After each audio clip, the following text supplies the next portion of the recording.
विजु जनता दल मिश्रण पर्व। आज विजु जनता दल मिश्रण पर्व मोर सहित मंचर अच्छा मोर अति प्रिय भाई डॉक्टर प्रियव्रत बाजी महोदय जे कि दलर मीडिया कोऑर्डिनेटर एवं प्रवक्ता एवं विशेषकर मिश्रण पर्वर जे मुख्य आकर्षण आम सहित अच्छा श्री भवानी शंकर कालो महोदय। भवानी बाबू कुचिंदा संबलपुर बिलंग्स करती एवं विशेषकर सी एडवाइजर अच्छा अखिल भारतीय गंड महासभा ओडिशा। आपण मैंने जानी खुशी हेबे आज आमर सहित जे ए मिश्रण पर्व में सामिल अच्छा मिश्रण पर्वर मुख्य आकर्षण श्री भवानी शंकर कालो महोदय।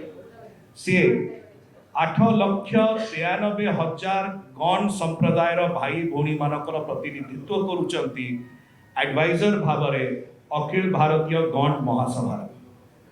तांकर भल जड़े दक्ष संगठक जे कि सामाजिक स्तर रे गण समाज पाई उत्सर्गीकृत रही एवं गण समाज रो विकास गण समाज रो प्रगति एवं गण समाज को ओडिशा रे आउरी विकसित करिवारे आउरी आगे नहीं जीवारे तांकर वेलफेयर एवं डेवलपमेंट पाई से बहु दशंधि कार्य करि आछंती।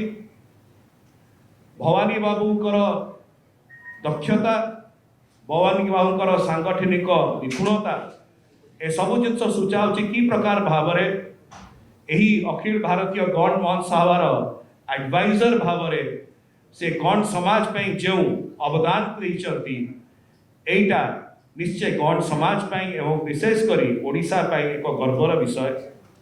माननीय मुख्यमंत्री दलर सभापति श्री नवीन पट्टनायक महोदय तरफ दलर सांगठनिक संपादक बड़ भाई श्री प्रणव प्रकाश दास महोदय तरफ एवं बिजु परिवार एवं बिजु जनता दल तरफ आमे यही जगह श्री भवानी शंकर कालो महोदय को स्वागत करुचु अभिनंदन करुचु।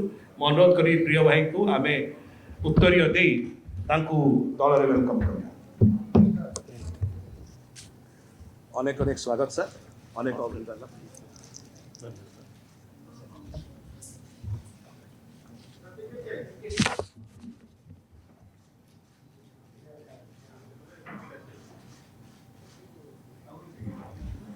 मो अनुरोध करुच्ची मान्यवर श्री मान्यवर श्री भवानी शंकर कालो महोदय को से तांकर वक्तव्य रखिबो ए मिश्रण। एठारे आज सभार सभापति तो करतबा मान्यवर राज्यसभा सदस्य श्री दशस्मित पात्र महाशय एठार उपस्थित आम मीडिया सेल डॉक्टर प्रियव्रत माझी महाशय और सर्वोपरि मोर उपस्थित थिबा सांबादिक बंधु मानक media cell print media electronics media समस्त को स्वागत जनाऊँगी साधुवाद जनाऊँगी। आज मु विजु जनता दल में योगदान देछि अखिल भारतीय गणना गण महासभा आम गोटे सर्वभारतीय अनुष्ठान अच्छी जी कि आमर आमर माननीय मुख्यमंत्री श्रीयुत नवीन पट्टनायक आदर्श आम अनुप्राणित अच्छु और से आमको गोटे गण भवन प्रदान कर चंद्रशेखरपुर में तारपाई आम ओडिशा थिबा जेमिति आदिवासी मानकर गौंड मानकर सर्वांगीन विकास हो शारीरिक विकास हो मानसिक विकास हो बौद्धिक विकास हो एवं से जमीती आग को आगे पारे और देशर प्रगति मुख्य क्षेत्र में सामिल हो पारे।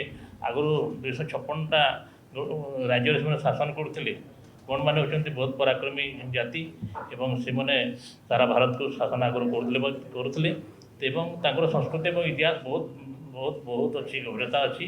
तेणु ताहा ओडिशा रे केमिति माननीय मुख्यमंत्री नेतृत्व में आगामी दिन में प्रतिफलित हो 1992 मसीह पिता स्वर्गत विजु पट्टनायक आम ये संगठन में सामिल से आसीते आमको आगे जावाई शिक्षापी बहुत आदर्श करने प्रतिश्रुति देते प्रभाव वक्तव्य अनुप्राणित होगी आज आम समाज बहुत उच्च को जाऊँगी से विजु जनता दल तरफ मान्यवर 5टी अध्यक्ष और संगठन संपादक महाशय प्रणव प्रकाश दास जो प्रकार कार्य को त्वरान्वित कर समस्त को धन्यवाद दूसरी और आदर्श अनुप्राणित ही समाज कम करने नूतन ओडिशा संकल्प जो नहीं 36 वर्ष निश्चित भाव माने ଠିକ୍ ଭାବରେ କାର୍ଯ୍ୟକାରୀ ହେବ। ଆମେ ସେଥିରେ ଗୁଣ୍ଡୁଚି ମୂଷା ସଦୃଶ୍ୟ ସହଯୋଗ କରିବୁ ଏବଂ ଓଡ଼ିଶାକୁ ଆମେ ଗୋଟେ ସ୍ୱର୍ଣ୍ଣିମ ଅଧ୍ୟାୟରେ ଯେମିତି ଲିପିବଦ୍ଧ ରହିବ ସେମିତି ପ୍ରକାର ବିଜୁ ଜନତା ଦଳର କାର୍ଯ୍ୟ ଆଗକୁ ଯାଉ। ଧନ୍ୟବାଦ, ନମସ୍କାର।